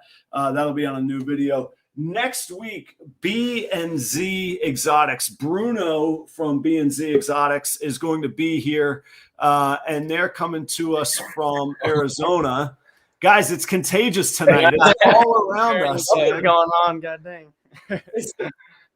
Is tonight the night that the whole 5G thing went live and they were afraid that like airplanes were going to have a problem in communication? Like, I'm serious. I saw a lot of stuff in the news about it. Who knows? Well. That Prime. Oh, you know what? Thank you, Primal. I've worked so hard at my tweaking my presentation, and I'm really, thank you. I'm happy with it. I'm glad you all noticed. I'm not done with it, but I'm on my way. Hey, it looks really good. I was gonna comment on that earlier. The visuals from your side are like incredible. Thank you. What are you using for a camera? All right, so for the technical stuff, it's a Canon M50, and it's the Mark II. There's an M50 and then an M50 II Mark II. Yep. And actually, Steven at Leviathan Snakes turned me onto that. And I think right now it's probably around 600. So it's not I think I like a new camera thing. But also there's a lens that came with it. But then this lens I changed recently, and I did a new video of like, hey, here's what I look like now. But man, this one has gotten more comments, whether it be on the live stream, but I work remotely as a restaurant consultant from my garage now too. So I do a ton of work on that. And right now everybody's like, what, how do you look like that? Like, I'm like, well, I've worked at it. So Canon M50 Mark II, and the lens is a 22 millimeter lens is the one that's doing the trick on it. Okay. And I like it, and I've been able to, again, there's a business expense. So it's Yeah. kind of cool having a multiple, because my music is set up as a business as well. So I film my music and promo music on with that, my snakes. So I could split the expense, or if there's one that's more, I shouldn't even be saying this stuff out loud. If I were to want to use it in another area more than I use it in this area, I might apply that expense in the other area. Yeah, for more. sure. For sure. So a lot of things, you know, the nice thing about entrepreneurship and the business and the way the tax code is written is that things that you would normally buy anyhow, the camera's not the best example, but you can apply some of those to expenses. So vehicles, if you go to trade shows or if you conduct business, or if I had filmed a video at Steve's morphs facility, I'm doing business out on the road, suddenly your vehicle has a value to your business as well. I'm not saying you get free vehicles and we all get Maseratis. I'm not saying that, but yeah. Again, a good CPA can navigate you through some of that and how much you can use. You could use portions of that. Very cool. Same with your, I assume you say if with your LLC that you've got somebody working with you on it, but the square footage of the facility in the house versus the value of the house, or the annual cost of the house, utilities, all that can be included as well. Yep. Yeah, go ahead. Yeah, I was just going to say there's a lot of benefits. There's a lot more work that goes into managing it as a business, and we're still learning about all of what we need to do. But yeah, we're definitely in that process of figuring out how to optimize it, because eventually it's something that one way or another, both Josh and I want to be doing our own things. We don't want to clock into a 9 to 5. So we're trying to figure out ways to do this. And we thought the reptile world would be an excellent starting point for both of us, because we were both pretty solid on the husbandry. We know how to breed snakes. We've been keeping snakes for the longest time. So we're not focusing on learning that now. What we're focusing is learning the business side of things. So that's why we really decided to take that step and just start learning the process. And we figured this is a perfect time to mess up, because even if we mess up something, we're going to learn really fast from it. And then when we go to do bigger things, we know kind of what to look out for. And when you're vested in it, you're going to care more about it. You're going to be the mistakes might hurt more, but you're going to learn more from it. And you're going to be, it's not going to matter. It's not going to be like a hobby where it doesn't really matter if you mess up. Okay. You know, hopefully the animals are fine. We don't want to hurt animals, but otherwise, you know, whereas if it's a business and you have something riding on it and you have that goal or that dream, you're going to care a lot more about it. So what was the, you know, Jeremy Bod here, he's a great breeder and he's been very good to me. He says, we just got our LLC. What, if you are comfortable or can put it in words, what was the difference, or what drove you to create an LLC? I have an opinion on LLCs, but what's the value for you all? What value did you see in going down the LLC path? Yeah, honestly, for us, since we are splitting everything 50-50, it just made a lot more sense, and it made it easier. The two of you, yes. Yep. So if I was doing it by myself, I might have just gone sole proprietorship. But it's the two of us, and we're splitting it halfway down the middle. We were advised that from a tax standpoint and just from keeping, just basically it'd be easiest to separate the business out, so that way we could track it better instead of having to file joint taxes and all that crap. It would be complicated. That's why I asked at the beginning if you had other partners or investors that you were splitting things with. That was going to lead to that as well. Because what I see, and people do it with good intentions, but they hear and they see other people have LLCs and they're like, I got to go through the headache of an LLC. And I'll ask them, and I'm like, why? What benefit do you have for it? Because if you're not in a situation like yours, or if a sole proprietor had a building, a truck, a trailer, show goods, all of those assets, that's getting into a different world. If it's a guy in the garage, whether I'm banging out 15,000 in gross revenue or 100,000 in gross revenue, my overhead is my home. And I don't have anybody, like you say, we don't have to do joint tax returns. We don't have to divvy up money. It's either my gain or my loss kind of deal. Absolutely. So I didn't, to most people, I would say there's not a benefit to the LLC. And then, like you say, everything that goes along with managing the LLC, that if you screw that up, man, you're not in a horrid place, but you're not going to maximize the benefits of having a business if you screw up the management of it. Yeah, absolutely. And yeah, we're still in the learning phases, like I said, but I think that's a really good point to bring up is like, you hear a lot of people talk about the LLC and everybody's like, oh, we got to get one. We got to get one. But it's like the LLC only provides a certain amount of benefit. It's a good idea to talk to somebody who is more, or there's like a bunch of YouTube videos that have discussions around. They can differentiate it for you. Yeah. It's really good to dive in and do your research before you take any steps like that. Because like you said, an LLC is not going to be valuable for everybody. Sometimes you're going to be costing yourself more time and headache than it's worth with an LLC. Sometimes it will protect you. Sometimes it is the best option. So like really do your research, look into it and see what benefits it has to offer. Yeah. And you brought up a good point about time. Time is hard to quantify on a spreadsheet or on metrics. But man, for me, I want time. I want time more than money because time will equal money. So let me ask you, what do you guys feed? Do you breed your own rats? Do you do frozen thaw? Do you purchase rats? What do you do? Yeah, we just got our rodent operation off the ground. Like Jay said, he got a new house. So we're starting to do some rodents out there. So sooner than later, it'll just be all our own stuff live. Yep. So what are you finding on the time equation part of that? So the overhead of buying is going to go down. What part of your life is going to get eaten up by managing those rats? Yep. Yeah. So that's something that we've weighed into it. And so we're toying around with the idea. The biggest reason why we really decided to jump into that is because we couldn't find a consistent supplier. And personally, we just find feeding live for our snakes is what works best for our operation. We get the best feeding response. It goes a little bit faster for us with the quantity of snakes that we have. Right. And if they don't eat, then we still have this live rodent that we can take care of until next feeding or whatever. And so for our operation, it makes the best sense to feed live.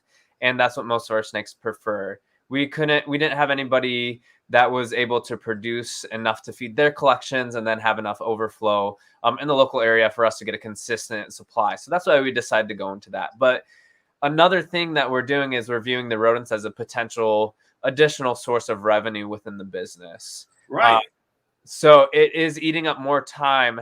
However, me personally, if I can make as much money with rodents during that same amount of time that I'm going to work, I would rather do rodents because, I mean, it's not the most glamorous job by any means, but it's exactly. Absolutely. Yeah. I have say over that time and I can work 3 hours in the morning and 5 hours in the evening. I could split up my day if I wanted to. I could set it up to where the rodents are fine for 4 or 5 days on their own, even up to a week if I have the system set right.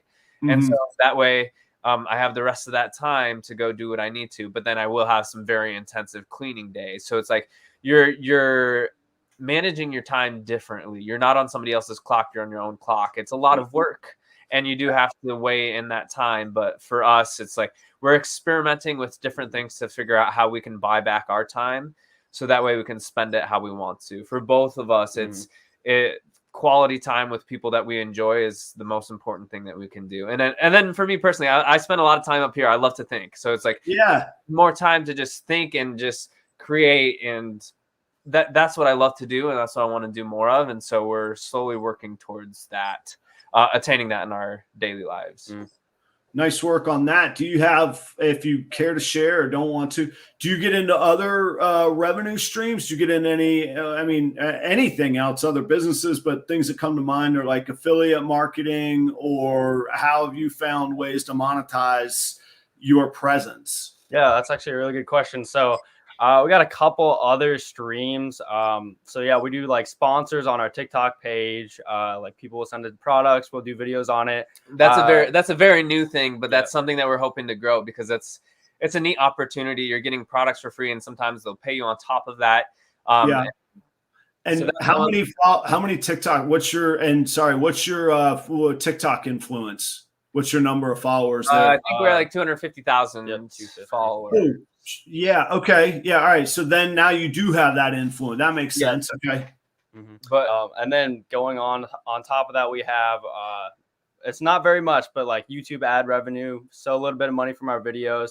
But like you said, we are still working on the affiliate link side of things. So we're in the works of getting partnerships with like shipping companies. So we'll get a code that our viewers can use, and they'll save money on their shipping labels, and we'll get a percentage of that as well. for directing that traffic over. But we kind of had some of these ideas in mind from the beginning, but we knew we had to build our platform up to a point where it'd be valuable. You got to build that this influence partnership. first, right? Absolutely. So Yeah. we've been in the works on YouTube, and the return hasn't showed up. But the time spent on making these videos hasn't had a direct return. However, we know that in the long run, it's going to have a very big return.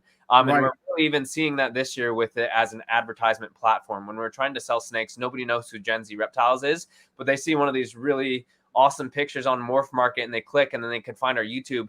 We put it all out there. They know that we're legit because we are out there, and anybody could see our faces on the camera. We can, Right. So we're trying to be transparent with it, and people. I think it helps people feel more comfortable buying a snake when they can see more of somebody than just this listing.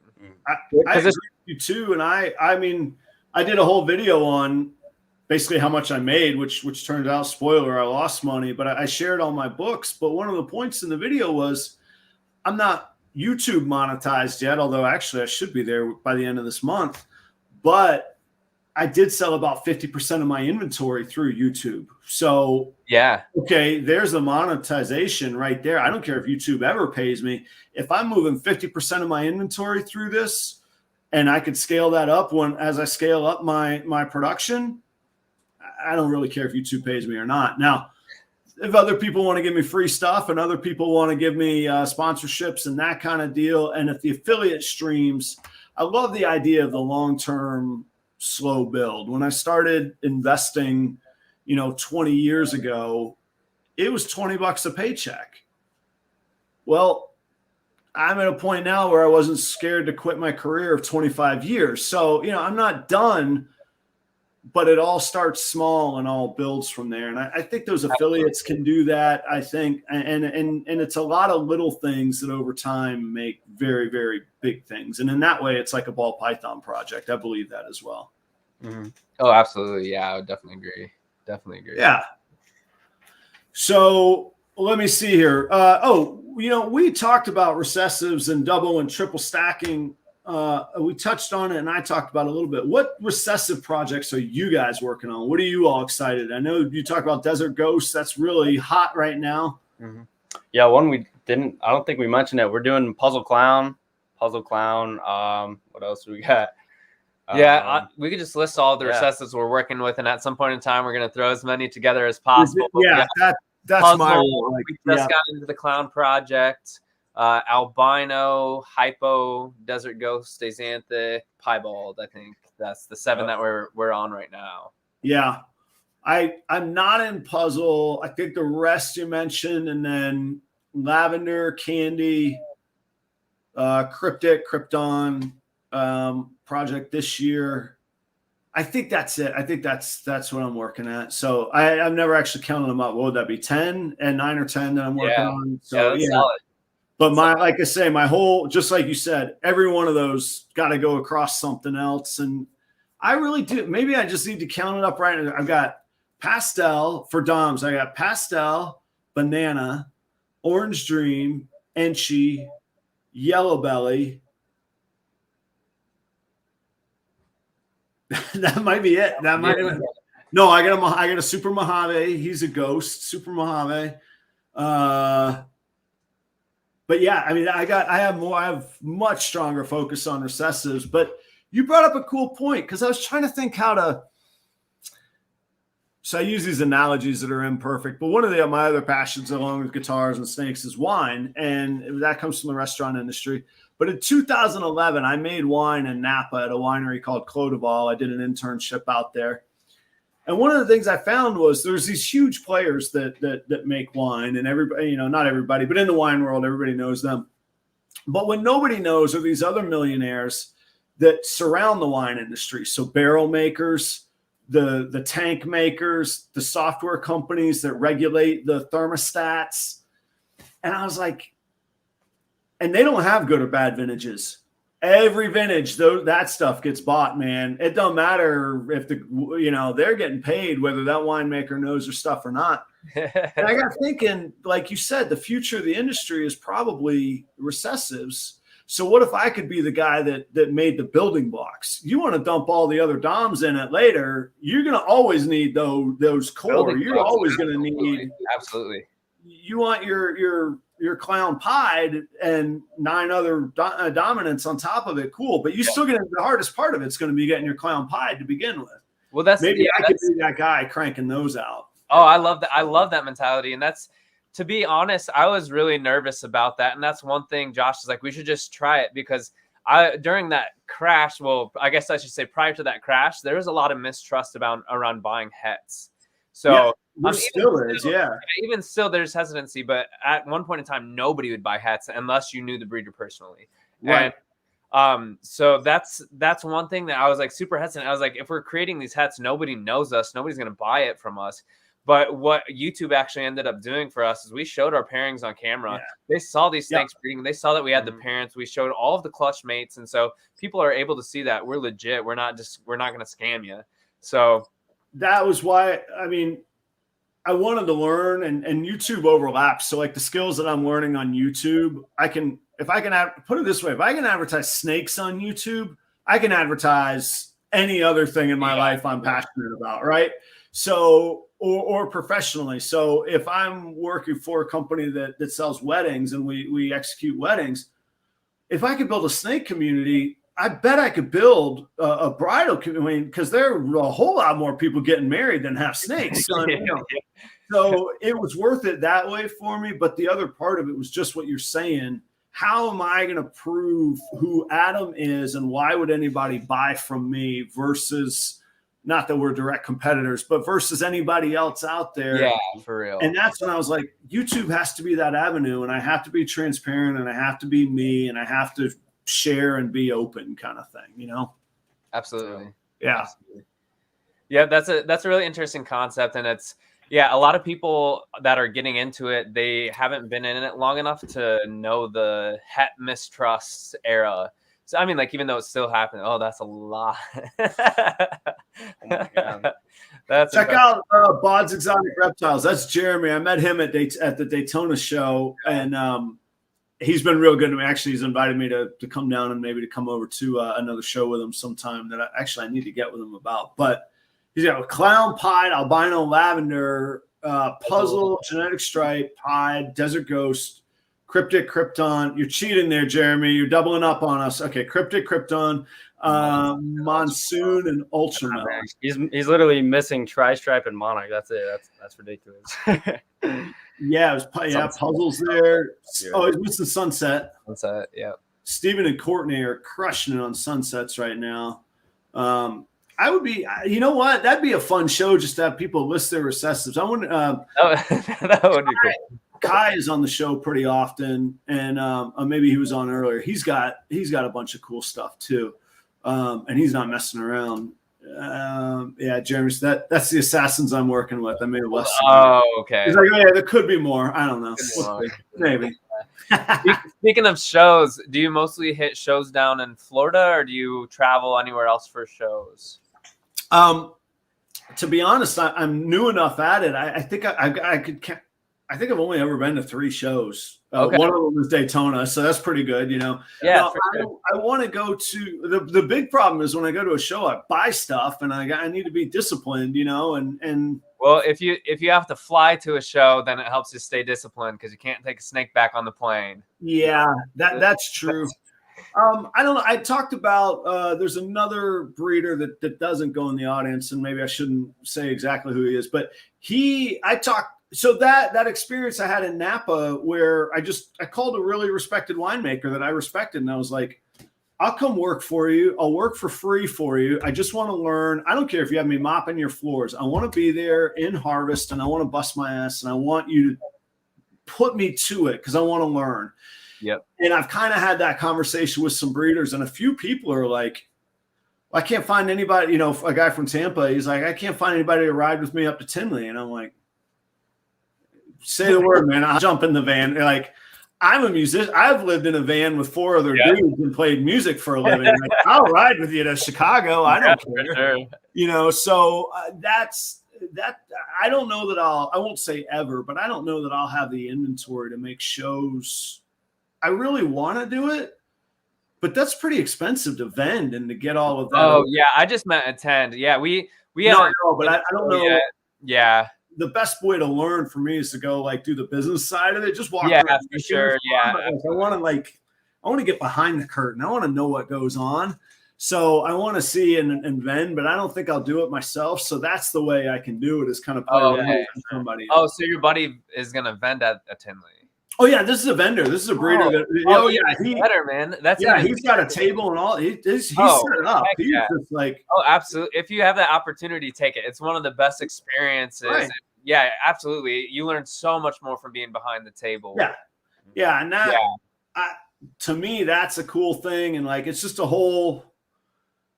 I don't know. I see a lot of analogies to playing music. You know, from the stage looking out is so much different. You know, and it's just like, anyway.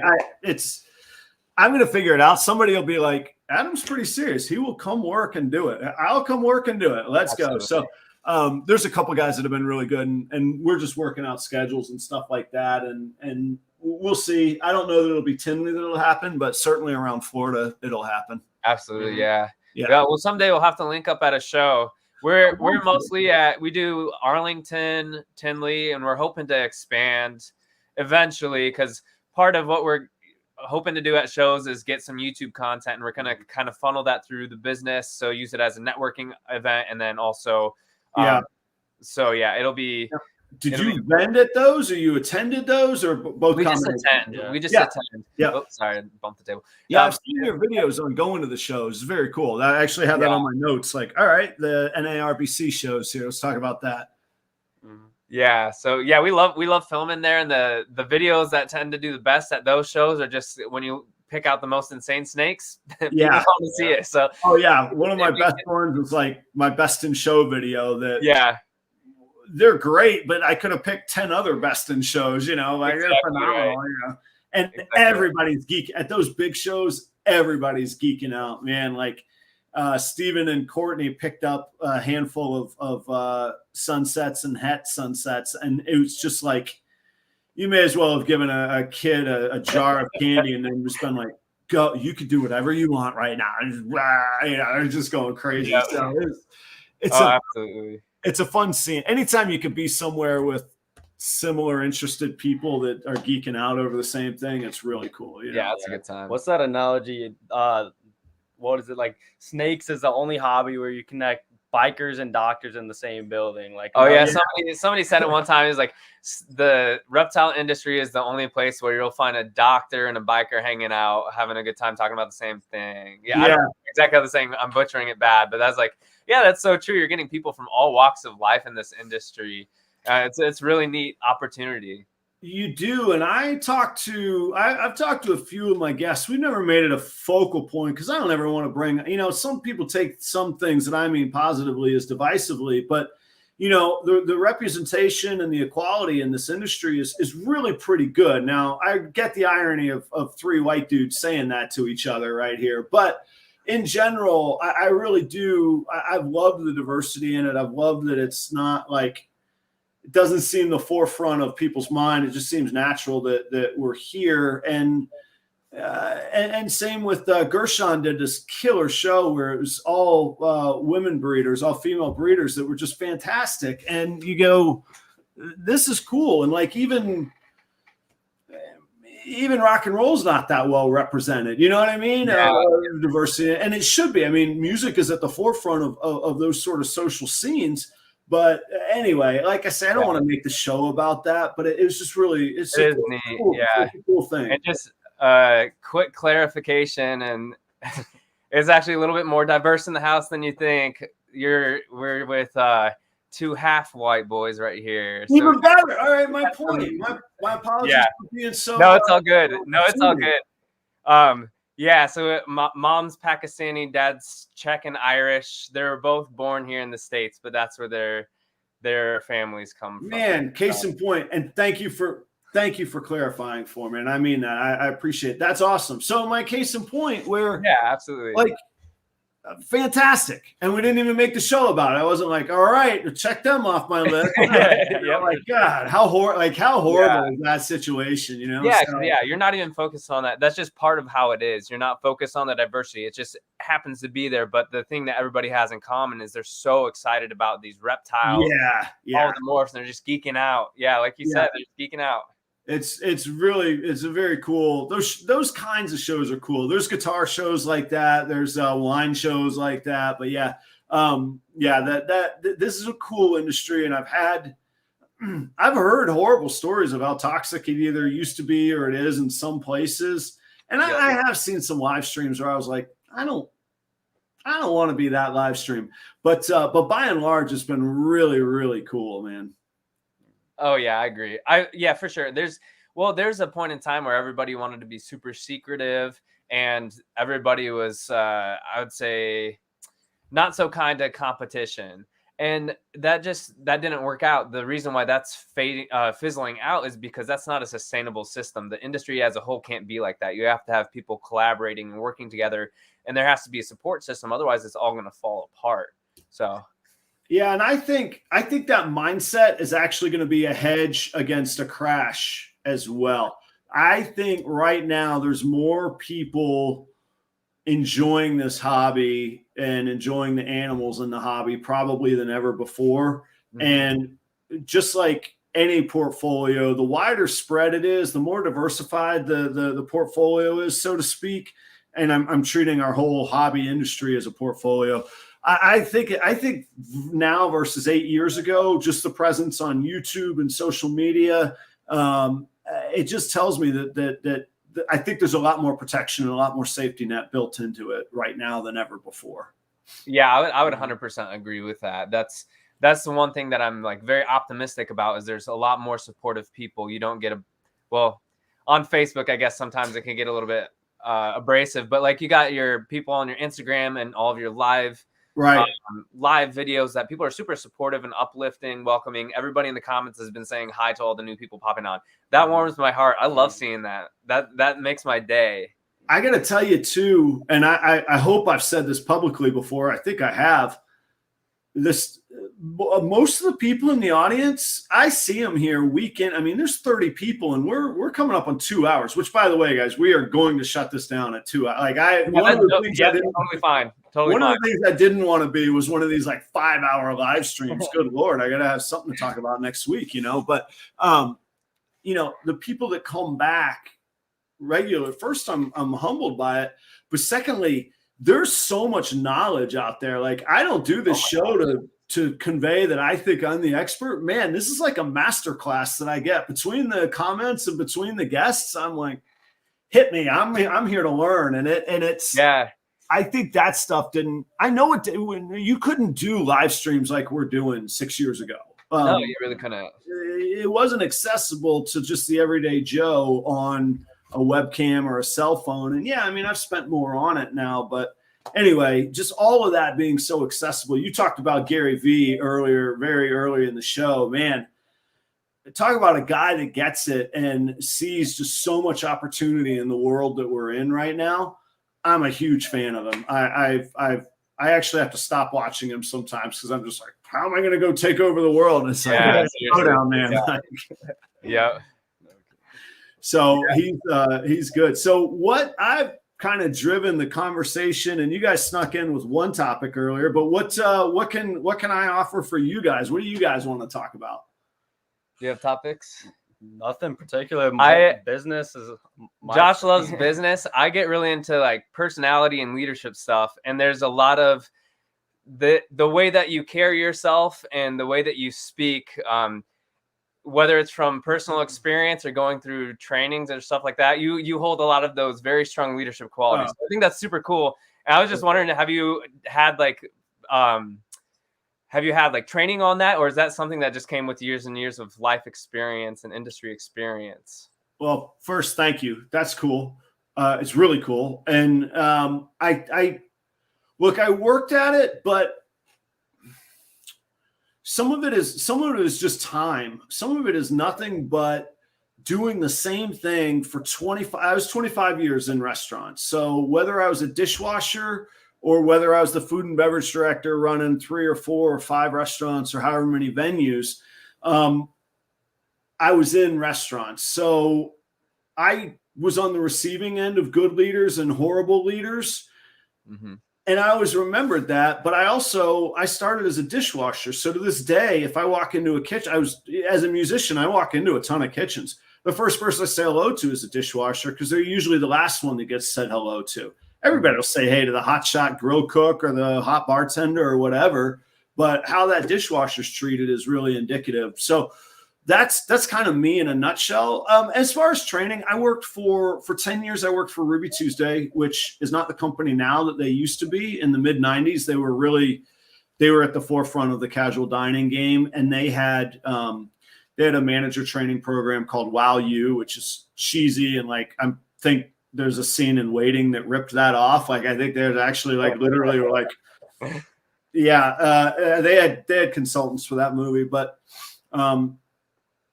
it was a very organized, structured leadership program. But then I started to look at things that didn't work. I quit Ruby's because I woke up one day at 26 and realized that I didn't have any mentors that I looked up to. And I was like, well, I'm not that high in the company. Like if I can't be excited about what I see other people doing in the company, what is there? And that kind of sent me through a loop. And then every other company I've worked for has not had that centralized leadership training program. So I've kind of had to go on my own. So I've studied motivation a lot. If that's sort of in your alley, there's a TED talk by a guy named Daniel Pink, P-I-N-K. And it's about a 10-minute TED talk, but he talks a whole lot about motivation. And it's not about like how to con somebody into doing what you want them to do.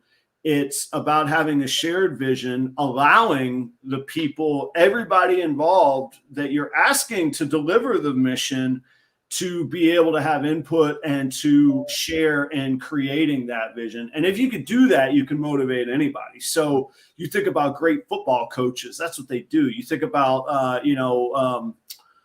his name escapes me now, the coach at UCLA that won like 16 in a row NCAA championships, just these legends that just go, it's just letting people share in the vision and the motivation and the outcome and the results. So I love that part. And I studied to be a teacher. I think teaching has a lot to do with it. If you have a passion for teaching, you can probably lead pretty well. But that's my 2 cents. Care, compassion, empathy.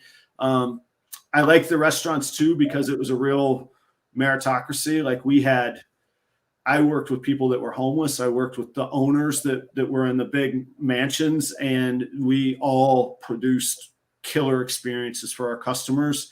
And if you could produce and you could cook, you could be a part of our team. And if you looked out for each other, and like, let me tell you, in a dish pit, everybody's equal, man. You're all covered in sludge and it's disgusting and you're all equal. So anyway, I that's me. There you go. I rambled, but I think that's a really, really nice compliment. Yeah, that's awesome insight. Awesome. Yeah. Do you have any other things that you wanted to talk about business wise? Random question. Do you read a lot of books at all, or? Yeah, I go through phases. So I have my own personality. I know is that I'll work till I fall over, and I not literally fall over, but I get sick sometimes from work. Like I just won't sleep, and like this past, I just got back from playing a weekend of tours, and then I went back to my day job, and now I'm doing this, and blah blah blah. So when I know I have to slow down, I get a book.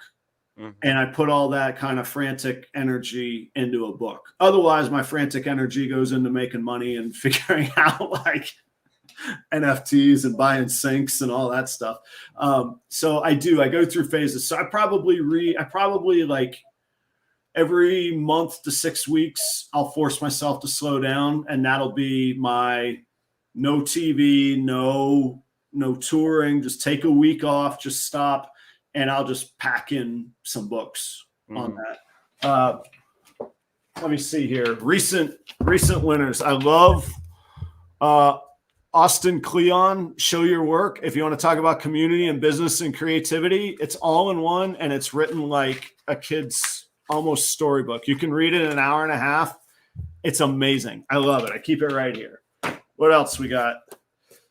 Sometimes I read books because everybody else recommends them or tells me that they're like the way and the truth, and I think they're junk. This is one of them. So I don't recommend reading How to Win Friends and Influence People by Dale Carnegie. This is printed in like the 20s or the 30s. Doesn't matter. 1936. If you Google that book, like it used to, if you wanted to be a manager for AT&T, you had to go not only read this book, you had to go to like the course. Like people, like today we have internet courses. These had business courses based around this book. Mm-hmm. That ship has sailed. It's gone. This one's called 2 Second Lean. Lean is a business philosophy where you talk about minimizing and streamlining waste. So every extra step you take is waste. If you could take 2 steps instead of 3 steps over a 10-hour shift, you probably walked 5 miles less. If you walk 5 miles less in a day, you're better, more well-rested. You're all of that. So if your utensils can be, man, I get chills talking about it. If my sink can be laid out right and my shelf has what it needs and my area is clean and it's well lit and I'm not searching for crap because I don't know where I left it or I can't see it, that's all lean. So there you go. There's the books right now. Oh, very cool. Awesome. I didn't know. I clearly you weren't like, we're going to hit them hard at the hour and 50-minute mark. That wasn't, that wasn't staged. It wasn't staged, but it worked out good. Do you know anything? Oh, yep. Sorry. Go ahead. Off-topic question. Leviathan Snakes says, and this is to you guys, if you had to start a new project that you haven't invested in yet, what would it be and why? Honestly, I'd probably say go heavy into Monsoon. Not gonna lie, just because there's so much still to do with it. It's super untapped and the value is pretty high, so it'll be around for a while. Yeah, and then the one that I really like, it's a double recessive project, but it is the Ultramel Sunset. There's somebody in Germany that has produced that, and it looks incredible. And I know I probably shouldn't have multiple options, but my second option would be the Bambino project. It's a newer, I think, dominant gene, but I think it looks really cool. And like, you do have to factor in the financial sustainability of stuff. But for me, I'm really driven by what I see, what's in front of me. So I get my revival from seeing these really neat animals in front of me, and that's one that I think is just unlike anything else out there. That's you say it's a Bambino, like Babe Ruth's Nickname, Bambino, like that. Yep, it's Okay. somebody. The Reptile Pit in the UK. He imported that as a African import, and he's proven it out. So that's a really, really cool project as well. I have to check it out. Some people are well aware of it. Speaking of the UK, yeah. Paul, I believe, is in here still. It is like 3 a.m. and New Force Morphs. Paul is out there. Now Paul is an absolute gentleman, sweet guy. Love is the greatest. That was on the motivation talk. But Paul, thanks for joining us. He's had me on his show. He's got a live stream. Check him out if you guys get a chance in the audience as well. So the Bambino, I'm gonna have to check that out. And then the Sunset Ultramel. Steven, I don't know if Steve. Oh yeah, here we go. Mm-hmm. We're making double hats for the Ultramel Sunset. Yeah, he's on it. We know where to go. Yeah, we'll be. He's got him too. We'll be in touch. Yeah, very cool. I think you guys were going to ask one more thing before before I popped up that question. Maybe not. We were joking about books and hitting them hard with. I think I was going to ask if you were familiar with the Myers-Briggs typology system or not. Yeah, I know I know of it. I'm not that familiar with it. Is that the one where there's like the 4 quadrants and you're some combination of those, or you can 4 letters? Yeah.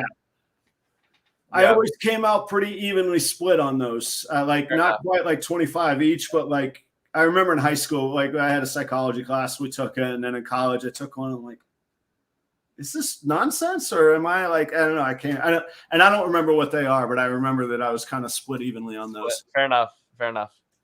How does it, where were you going with it? How do you guys? I was just wondering, because like for me, I'm a big time introvert.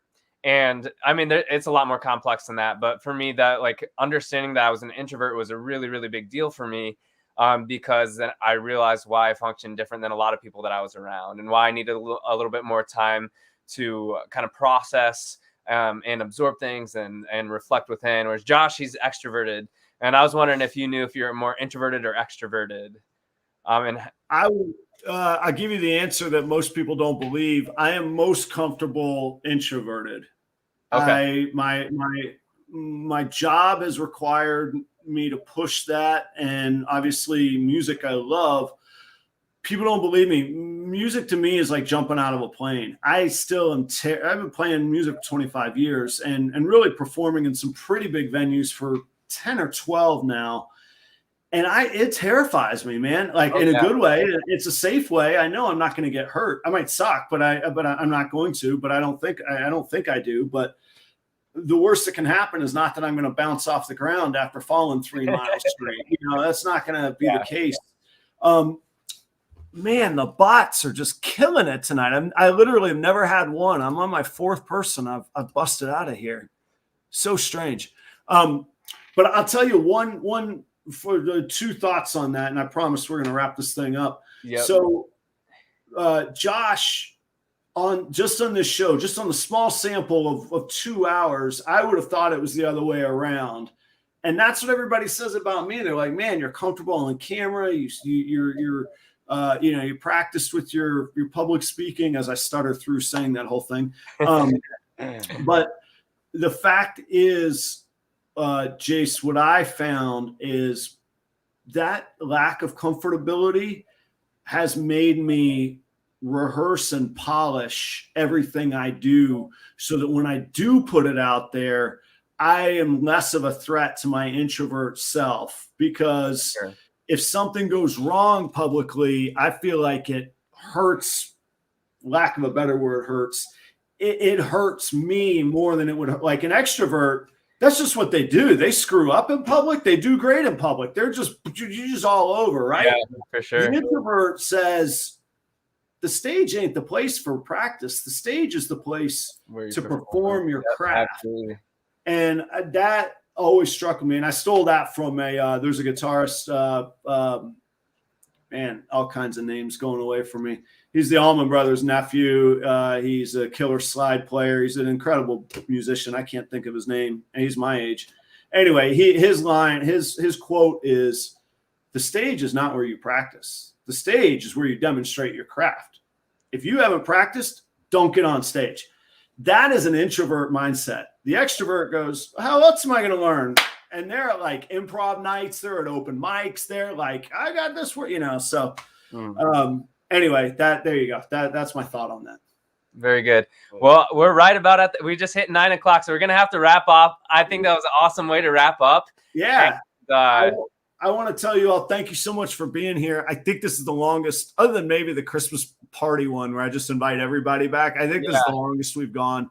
Love to have you all back anytime that you want. You're more than welcome to come back. I will figure out what's up with my internet. Unless the world's ending, then we're not going to care anyhow. Yeah, then it won't matter anyway. But we won't have a problem then. So I just wanted to say, Josh and I both really like the way that you think. We've been watching your videos and some of your live streams, so we really appreciate you having us on, and we'd love to continue to stay in touch. This was awesome.